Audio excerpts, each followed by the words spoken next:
é bastante comum nos últimos anos no Brasil que essas movimentações aconteçam e não necessariamente depois a pessoa faz delação, mas ela comunica para as pessoas envolvidas no processo que, olha, eu estou mudando a minha estratégia de defesa.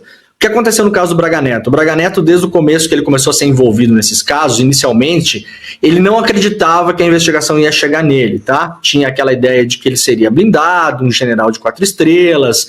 Isso nunca aconteceu antes, a família militar tem ali toda a sua proteção, né? Uma boa parte da classe política também estava tentando proteger essas pessoas, e eles imaginavam, ou tentaram fazer um cordão sanitário aí, que a justiça ia chegar nos bagrinhos, como se chama, né? Ou também conhecidos como os manés, né? Os manés lá do 8 de janeiro.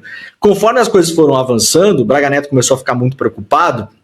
E uma informação que a gente trouxe aqui semanas atrás, aliás, antes dessa operação da Polícia Federal que prendeu o Braga Neto, e antes ainda da operação da Polícia Federal que prendeu lá o general Mário Fernandes e as outras pessoas envolvidas lá no punhal verde e amarelo. O Braga Neto, pelas informações que a gente trouxe, estava meio mal de grana, né? No sentido, não claro que está sem dinheiro para subsistência, né? Para comprar os seus víveres, né? Mas não teria dinheiro e fundo suficiente para se defender de um processo dessa monta no Supremo Tribunal Federal. Essa defesa, principalmente no Supremo, ela é uma defesa muito cara. Você tem que ter advogados que tenham acesso, né? Advogados que consigam, inclusive, falar com ministros, marcar audiências. Semana passada, por exemplo, o Valdemar da Costa Neto fez uma audiência privada lá com o ministro Cristiano Zanin, né? Eu fico imaginando, William, se você tiver um problema na justiça, se o Zanin vai recebê-lo, William. Eu acho que não. Mas, a depender da banca de advogados que você contratar, talvez o receba. Então, essas movimentações da corte, a contratação do seu advogado comunica muito com o processo e comunica com os outros investigados e comunica com a comunicação pública também. O que é que aconteceu nesse meio do caminho, Vivi? O Braga Neto teve advogados no meio desse caminho que foram indicados e até mesmo pagos por pessoas ligadas ao Bolsonaro, tá? Então, isso foi feito também como um modo, entre aspas, assim, de ajudar o general com esses custos e tal, mas também o entorno do Bolsonaro tinha um interesse em colocar advogados de confiança lá que garantissem que o Braga Neto não fosse fazer delação. O Braga Neto agora decide dispensar um desses advogados, né? O Braga Neto, se eu não me engano, estava sendo defendido por 3 advogados. Não está claro na notícia se ele vai dispensar os 3 e vai ficar só com esse novo advogado, que é um advogado criminalista muito conhecido, com a diferença que, isso é uma coisa que as pessoas têm que ter em mente, muitos criminalistas não fazem delação premiada.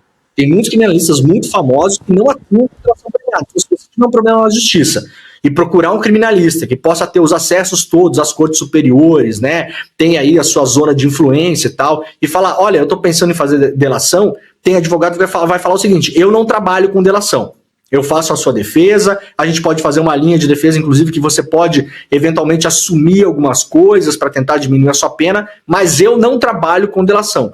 Outra linha de advogados trabalham com delação. Então o Braga Neto sai de uma linha de defesa agora, inclusive sai dessa zona de influência de advogados que eram aí indicados pelo entorno do Bolsonaro, vai para um outro criminalista e sinaliza para os réus, para os indiciados, por enquanto, né, não há nenhum réu nesse caso ainda, para os indiciados, para as pessoas envolvidas nessa história e para a opinião pública é o seguinte, olha, eu agora troquei de advogado e esse cara aqui topa, se eu quiser, fazer delação.